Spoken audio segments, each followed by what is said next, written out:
Wonder what he's dreaming about. Probably just chasing squirrels.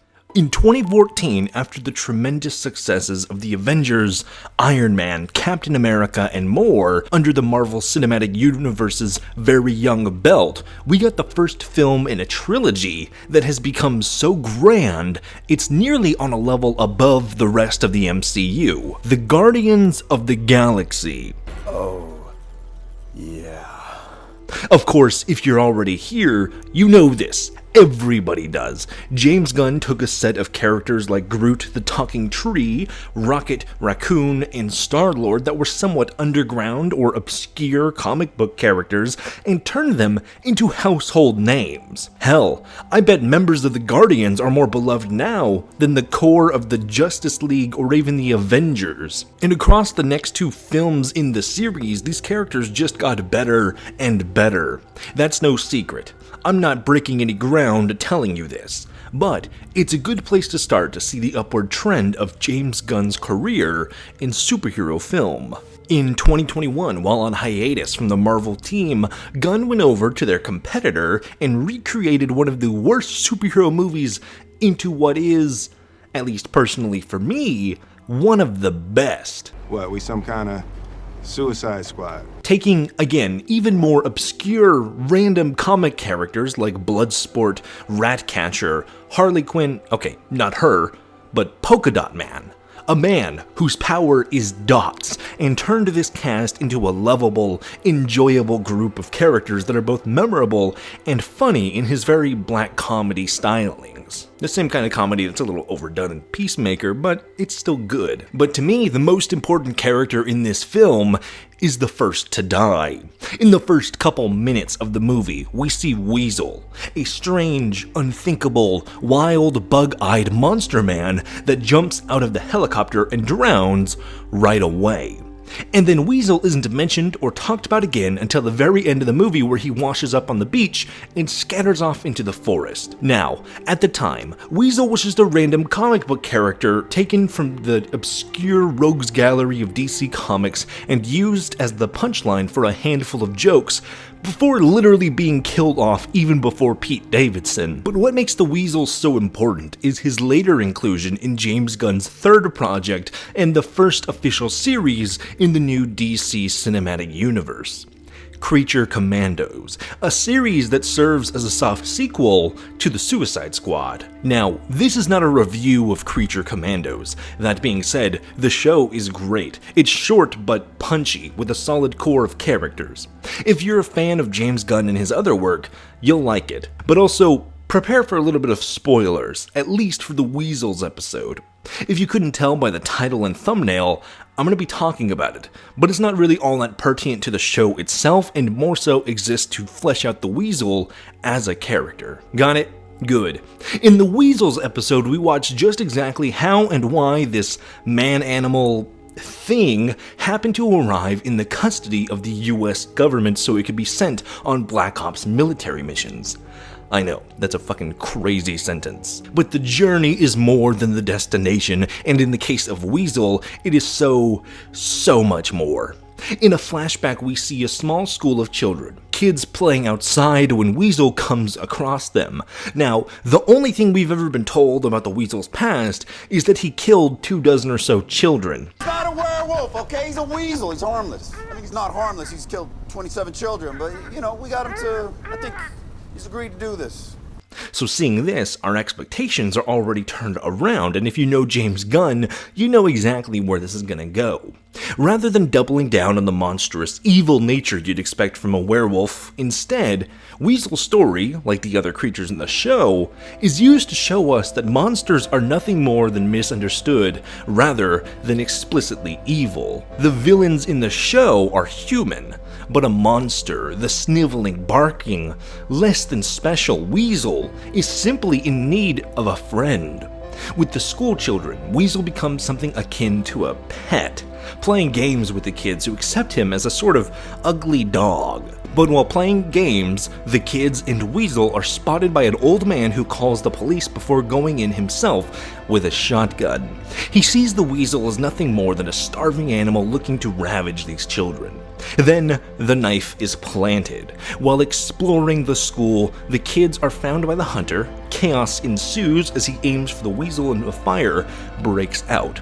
The room practically explodes as this old man gets half of the children killed right off the bat. And then the knife turns. Weasel, this thing that never gives us a glimpse of anything you'd ever expect to be emotion, grabs one of the kids and tries to pull her from the burning wreckage. But when the cops arrive, they don't see a weirdo with a heart of gold trying to save a child. They see a mindless beast using the chaos as an excuse to snatch away a free meal. While running out of the building as it collapses around them, Weasel does his best to get this little girl out of the burning school, and at the same time, the cops, who are taking after their real-life counterparts, cops kill 10,000 dogs a year, by the way, in an aggravating scene of the Weasel, seen as a beast, stopped from helping this little girl in the wreckage, not proclaimed as their attempted savior, but instead demonized as their killer for nothing more than his wild nature. Without a spoken word, without the ability to speak, the Weasel becomes one of the most tragic characters in the entire show. Now yes, a lot of these characters are tragic, but there's a simplicity in the child and magical guardian stereotype being turned on its head. Like the Iron Giant, if instead of being a hero, Mansley convinced everyone that he was right. That missile is targeted to the Giant's current position! Where's the Giant, Mansley? Well, Now, the video is almost over, and you might be thinking here, what does this have anything to do with Superman? But to me, the Weasel is a perfect encapsulation of Gunn's skill when it comes to portraying broken characters in a fun and gripping way. Even without Peter Quill, Peacemaker, Rocket Raccoon, or Bloodsport all being fantastic characters, even without the rest of the Creature Commandos being wonderful and fun, Weasel alone and Gunn's ability to take this weird, crazy, wacky, and insane character who was basically just a cameo, now turned into a heart-wrenching tragic story that hits you right in the gut. His ability to do that with such a zany character is why I have a strong sense of trust and faith in Gunn's work. People have been saying some odd things about the Superman trailers, from the short flight clip to the bowl cut on the lantern, but this is what comic books are. They're weird, they're wacky, and I think he understands that in just the right way that I haven't seen any other comic book movie get a feeling for, except the Lego Batman movie and Spider-Verse, but I'm more so talking live action here. Now don't get me wrong, there are other good movies based on comic books, but they're not comic book movies. Let me explain. I love Logan. Logan is a great movie, but it's not a comic book movie. It's a dramatic Western action film featuring the X-Men. I love Homecoming, but Homecoming is a teen summer movie featuring Spider-Man. I love The Batman, but it's more of a detective noir film featuring Edward. These films are great. I love them a lot, but they don't explicitly feel comic booky. Not in the way that comic books just tend to not care. A lot of these films feel beholden to the standard expectation of film and media even outside of comics, but never give themselves to the fullest extent. At least not without doing so for the sake of fan service, which seems to be Marvel's fallback plan and a crutch that they've used pretty regularly since Endgame, even in the movies that everyone likes. Get your spectral sock out, nerds. This gonna get good. But Gunn never seems to do this. In fact, he goes the opposite direction and inserts non-service characters and turns them into fan favorites. Tell me, before Gunn, was anyone gonna say that Polka Dot Man was their favorite character? Like, for real, without it being a joke? But now, he's a proper thing, a character that could be your favorite. We're all gonna die. I hope so.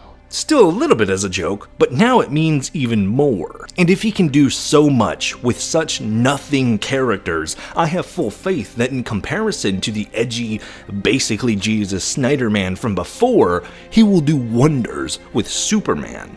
Because Clark Kent isn't Jesus. He's not some unfeeling fish out of water alien. He's a kid from fucking Kansas. His hometown is literally called Smallville, so giving the farm boy his dog back, In the first shot of the trailer we see of Superman is him saving someone, being a hero. Yeah, I have faith in Gunn's rendition of the character. Have you seen Creature Commandos or The Suicide Squad?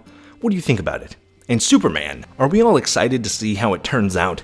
Let me know down below in the comments. As always, big thank you to all the members and patrons who help me continue to make new videos. If you're unaware, you can become a member for just $1 a month and get access to member-exclusive polls to vote for which videos come first. Get videos early and get more behind the scenes. And go to the links below to grab some of my charity merch. 100% of the proceeds I make from this gets donated directly to my local food bank. But that's all from me today. Stay cool, have fun, and be awesome. Buster out.